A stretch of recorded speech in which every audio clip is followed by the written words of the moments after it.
Задолжителна вакцинација за граѓаните засега нема, потврди на пресконференција денес министерот за здравство Венко Филипче. Сметам дека некои земји, според сегашните најави, размислуваат и за таа мерка, но мислам дека сега се уште рано. Оваа изјава за бизнис секторот е ново продолжение на неизвестноста, бидејќи компаниите имаат големи проблеми и загуби со отсуство од работа. Ние сме секогаш за чисти сметки, значи за реални закони и одредби во кои точно ќе се знае кој ќе седе дома, колку проценти ќе земе од платата, ево да речеме овие што се на подолго боледување и така натаму, се тоа паѓа до сега на товар на работодавачите. Министерот за здравство треба убаво да се размисли, ако некој не сака да се вакцинира, а тоа е бесплатно обезбедено од страна на државата, дали треба да му биде бесплатно лекувањето и дали треба да земе 100% од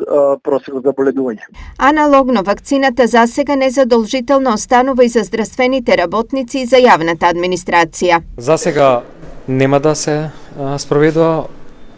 Стигнавме до констатација дека отвара многу сериозни прашања во однос на тоа како би се евентуално казнило некој кој што нема да го прифати на тоа да се вакцинира, од друга страна реално голем финансиски терет, така да ќе видиме како ќе биде сопфатот интересот за вакцинација сега во следниот период.